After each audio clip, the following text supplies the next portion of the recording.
শরীরের লোম যেমন হাতে পায়ের লোম বা পেটের লোম পরিষ্কার করলে কি গুনাহ হবে? অনেক চেষ্টা করেও গুনাহ থেকে বাঁচতে পারছি না, কি আমল করলে গুনাহ থেকে বিরত থাকতে পারবো? আমার স্বামী পাগল, এমত অবস্থায় আমার সম্পর্ক ছিন্নের কি সুযোগ আছে? হঠাৎ কোনো খুশির খবর পেলে যদি সিজদা করতে চাই তাহলে কি ওযু করতে হবে? আমি জেনার একদম চূড়ান্ত পর্যায়ে আছি, এ থেকে বাঁচবো কিভাবে অনুগ্রহ করে বলবেন। জর্দা ও বিড়ি খাওয়া কি সমান অপরাধের? একা নামাজ পড়ার সময় কি একামত দেওয়া জরুরি? টিএইচ তারেক আপনি লিখেছেন, শরীরের লোম যেমন হাতে পায়ের লোম বা পেটের লোম পরিষ্কার করলে কি গুনাহ হবে? শরীরের অবাঞ্ছিত লোম যেগুলো পরিষ্কার করার জন্য হাদিসে পরিষ্কার নির্দেশনা রয়েছে সেগুলো তো আমরা পরিষ্কার করবই। যেমন আমাদের যে যে সমস্ত আপনার বগলের নিচে, নাভির নিচে পশম আছে, নখ আছে, মোচ আছে, এগুলো কাটার পরে পরিষ্কারভাবে নির্দেশনা রয়েছে নবী করিম সাল্লাল্লাহু আলাইহি ওয়াসাল্লাম। এগুলোকে সুনানুল ফিতরাহ বা প্রকৃতিগত সুন্নাহর অন্তর্ভুক্ত বলা হয়েছে। সমস্ত নবী রাসূলগণ এই সুন্নাহ পালন করেছেন। সেই জায়গা থেকে আমরা সেই লোমগুলো তো পরিষ্কার করবই। এর বাইরে আপনার শরীরের কোনো লোম, ধরুন আপনার হাতের লোম, পায়ের লোম, যেগুলা হয়তো এত বেশি হয়েছে যেটা অস্বাভাবিক পর্যায়ের, অসুস্থতার পর্যায়ের, যেটা আমাদের জন্য অসহনীয় পর্যায়ে, এরকম যদি হয় তাহলে সেক্ষেত্রে সেইগুলো যদি আপনি কাটেন তাহলে সেটা জায়েজ হবে, বা সেগুলো রিমুভ করার কোনো ব্যবস্থা করেন যেগুলো আমার জন্য অনেক বেশি হয়ে গেছে। স্বাভাবিক যদি হয় তাহলে সেক্ষেত্রে সেগুলো রিমুভ করার জন্য বিশেষ কোনো প্রচেষ্টা আমাদের এর কোনো প্রয়োজন নেই। এরপরে যদি এমন হয় যে স্বাভাবিক পশম সেগুলো আসলে কাটার কোনো নির্দেশও নেই এবং এটা আপনার জন্য বিরক্তিকর নয়, কিন্তু তারপরে সেগুলো আপনি কাটছেন, তাহলে সেটা আবার কাটা অনুচিত হবে।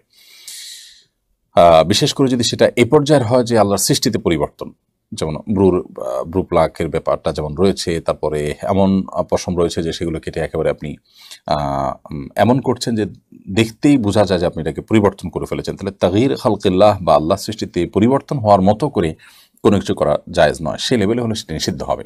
এটা নির্ভর করে যে আপনি কি করছেন, কতটুকু করছেন, সেটা দেখতে কেমন হচ্ছে, বিশেষ করে সেটা অমুসলিম কারোর সাথে সাদৃশ্য গ্রহণ হচ্ছে কিনা। যদি সেটা হয়, সাদৃশ্য যদি হয় তাদের সাথে, তাহলে সেক্ষেত্রে সেটা না জায়েজ হতে পারে। এমনিতে কমন কথা হলো যেগুলো পরিষ্কার করার নির্দেশনা রয়েছে নাভির নিচের, বগলের নিচে এবং মোচ ইত্যাদি, সেগুলো তো আমরা পরিষ্কার করবই।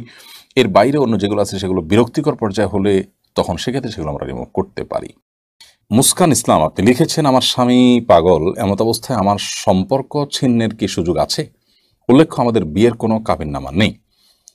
বোন মুস্কান, আপনার স্বামী যদি বিকৃত মস্তিষ্কের মানুষ হয়ে থাকেন, মানসিক অসুস্থ হয়ে থাকেন এবং তার চিকিৎসা করবার তেমন কোনো সুযোগ নেই বা চিকিৎসায় সুস্থ হওয়ার সম্ভাবনা না থাকে, তাহলে অবশ্যই আপনি তার সাথে সম্পর্ক ছিন্ন করবার উদ্যোগ নিতে পারেন। যদি ব্যাপারটি এরকম হয় যে আপনি তাকে এই অবস্থা বিয়ে করেননি, পরবর্তী অসুস্থ হয়েছেন এবং অসুস্থ থেকে সুস্থ হওয়ার কোনো সম্ভাবনা নাই, তাহলে সেক্ষেত্রে আপনি সম্পর্ক ছিন্ন করবার উদ্যোগ গ্রহণ করতে পারেন। সে রাইট আপনার আছে, বিশেষ করে যদি আপনি ক্ষতিগ্রস্ত হওয়ার, বিপদগ্রস্ত হওয়ার তার মাধ্যমে আশঙ্কাতে করেন, তাহলে সেক্ষেত্রে এরকমটা আপনি করতে পারেন। তবে যদি আপনি সবর করে থাকতে পারেন, তার সেবা করেন, তার শুশ্রূষা করে, তার চিকিৎসা করে, তাকে আপনি ট্রিটমেন্ট করে ভালো করার চেষ্টা করতে পারেন, সেটা অবশ্যই একজন নেককার স্ত্রীর গুণ হিসাবে বিবেচিত হবে এবং এটা প্রশংসনীয় হবে। যদি আপনার সে সুযোগ থাকে, আপনি অবশ্যই সেটি করাটা অধিকতর উত্তম হবে। পুরো পরিস্থিতির আসলে কি তার উপর নির্ভর করবে যে আপনার কি করবেন বা করবেন না।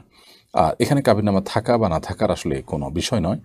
আপনি তার কাছ থেকে, সে যেহেতু বিকৃত মস্তিষ্ক, তার এই পরিস্থিতিতে তার থেকে রক্ষার জন্য যদি এমন হয় যে আপনি ক্ষতিগ্রস্ত হবেন বা স্থায়ী সমস্যা, তাহলে সেক্ষেত্রে আপনি আদালতের দ্বারস্থ হতে পারেন এবং আদালতের মাধ্যমে আপনি বিবাহ ভঙ্গের উদ্যোগ নিতে পারেন।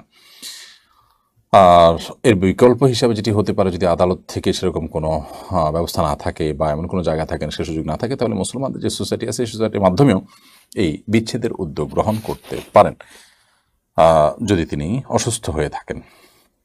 এমডি ইকবাল হোসেন আপনি লিখেছেন, অনেক চেষ্টা করেও গুনাহ থেকে বাঁচতে পারছি না, কি আমল করলে গুনাহ থেকে বিরত থাকতে পারবো?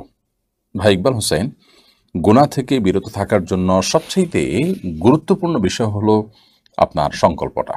আপনার দৃঢ় সংকল্প এবং শক্ত মনোবল এবং দৃঢ় পদক্ষেপের ক্ষেত্রে খুবই গুরুত্বপূর্ণ। এটা যদি আপনি খুব সিরিয়াসলি করেন, ইনশাআল্লাহ বিইذনিল্লাহ আল্লাহ আপনাকে সাহায্য করবেন। আল্লাহ বলেছেন, ওয়াল্লাযীনা জাহাদু ফীনা লানাহদিয়ান্নাহুম সুবুলানা ওয়া ইন্নাল্লাহা লামাআল মুহসিনিন। যারা আল্লাহর পথে যাওয়ার জন্য অনেক বেশি সিরিয়াস, আল্লাহর পথে অগ্রসর হতে যারা সাধনা করেন, রীতিমতো তার সর্বোচ্চ দিয়ে তিনি চেষ্টা করেন, তখন আল্লাহ রাব্বুল আলামিন তাদেরকে আল্লাহর পথে চলা সহজ করে দেন। এবং আল্লাহ বলেছেন, লানাহদিয়ান্নাহুম সুবুলানা, আমি তাদেরকে আমার পথ, অর্থাৎ আল্লাহর পথে যাওয়ার জন্য আল্লাহ বহুমুখী পথ তাকে দেখিয়ে দিবেন। এজন্য আপনার দরকার হলো সর্বোচ্চ সংগ্রাম নিজের সাথে নিজে আপনাকে করতে হবে গুনাহ থেকে বাঁচার জন্য। দ্বিতীয়ত গুনাহের পরিবেশ থেকে সরে যেতে হবে। গুনাহের উপায় উপকরণগুলো থেকে নিজেকে বের করে আনতে হবে এবং নিজের বিরুদ্ধে শক্ত এবং কঠিন সিদ্ধান্ত নিতে হবে। তৃতীয়ত হলো নেককার মুত্তাকি পরহেজগার মানুষগুলোর সান্নিধ্যে থাকতে হবে। চতুর্থত হলো আল্লাহ তাআলার কাছে দোয়া করবেন, আল্লাহ যেন গুনাহ মুক্ত জীবন গড়ার তৌফিক দান করেন। আলাদা করে আল্লাহর কাছে চাইবেন চোখের পানি ফেলে ফেলে দোয়া কবুলের সময়গুলোতে।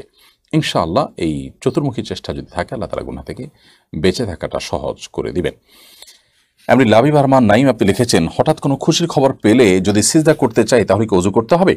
যে কোনো সিজদার জন্য ওযু জরুরি। যদিও সৌদি আরবের শেখ বিন বাজ রাহিমাহুল্লাহ সহ সৌদি আরবের উলামা ইকরামদের মতে আপনার সিজদাতুশ শুকর এর জন্য ওযু প্রয়োজন নেই। কিন্তু অন্যান্য ওলামাদের মতে, ইমামদের মতে, হানাফি মাযহাব মতে ওযু জরুরি। ওযু করাটাই হল নিরাপদ। অতএব আমরা ওযু করার শর্তটাকেই খুব গুরুত্বের সাথে মেনে চলবো এবং ওযু করে ওযু অবস্থাতে আমরা সিজদা দেব ইনশাআল্লাহ তাআলা। কোনো খুশি সংবাদ হয়েছে আমি ওযু করে তারপর আল্লাহ সিজদা লুটিয়ে পড়তে পারি, এতে আমার খুব বেশি সময় যে ব্যয় হবে তা তো নয়। মোহাম্মদ আলী আপনি লিখেছেন, আমি জেনার একদম চূড়ান্ত পর্যায়ে আছি, এ থেকে বাঁচবো কিভাবে অনুগ্রহ করে বলবেন।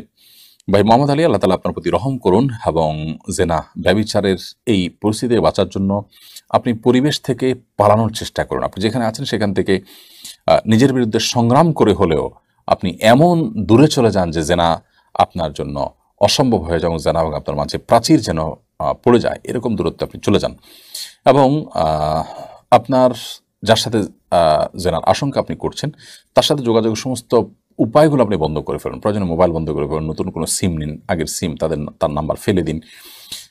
নানাভাবে আপনি সংগ্রাম করতে থাকুন এবং আল্লাহর কাছে আপনি চোখের পানি ফেলে সাহায্য প্রার্থনা করেন, নিজের প্রচেষ্টা সবটুকু করেন, ইনশাআল্লাহ আল্লাহ তাআলা আপনাকে সাহায্য করবেন। আশিক মোহাম্মদ আপনি লিখেছেন, জর্দা ও বিড়ি খাওয়া কি সমান অপরাধের? জর্দা যদি মিষ্টি জর্দা হয়, তামাক সেখানে না থাকে, তাহলে সেক্ষেত্রে সেই জর্দা খেলে তো আর গুনাহ হবে না। কিন্তু যদি তামাক হয় তাহলে সেক্ষেত্রে এই তামাক আমাদের স্বাস্থ্যের ধ্বংস ডেকে আনে নিশ্চিতভাবে। অর্থাৎ এটিতে উপকার কোনো দিক নাই, ক্ষতি চূড়ান্ত। এর বাইরে আরও নানা কারণে এটাও নিষিদ্ধ। তো সেই দিক থেকে, নিষিদ্ধ হওয়ার দিক থেকে বিড়ি এবং ওই জাতীয় জর্দা এই উভয়টা প্রায় সমান। তবে আপনার ধূমপানের মধ্যে আলাদা মাত্রা রয়েছে, যে ধূমপান ধোঁয়া জাহান্নামীদের শাস্তি যে সমস্ত বিষয়গুলো দেওয়া হবে তার মধ্যে একটা ধোঁয়া দিয়ে শাস্তি দেওয়া হবে, তো সেটাকে খাদ্য হিসাবে গ্রহণ করা বা পানি হিসাবে গ্রহণ করা এমনিতেই নিষিদ্ধ, সেটি আলাদা মাত্র সেখানে যুক্ত হবে। শেখ রাফি আপনি বলেছেন, আপনি লিখেছেন, একা নামাজ পড়ার সময় কি একামত দেওয়া জরুরি? জরুরি নয়, তবে একা নামাজ পড়লেও একামত দিয়ে নামাজ পড়া সুন্নাহ। নবী করিম সাল্লাল্লাহু আলাইহি ওয়াসাল্লাম একটা হাদিস রয়েছে, কোনো এক ব্যক্তি তিনি তার পশু লালন পালন বা রাখালি করতে করতে পাহাড়ের চূড়ায় চলে গেছেন এমন একটা জায়গায় যেখানে অন্য কোনো মানুষজন নেই, সেখানে তিনি যদি আজান দেন এবং একামত দিয়ে নিজে নিজে সেখানে সালাত আদায় করেন তাহলে তার জন্য সুসংবাদ দিয়েছেন নবী করিম সাল্লাল্লাহু আলাইহি ওয়াসাল্লাম।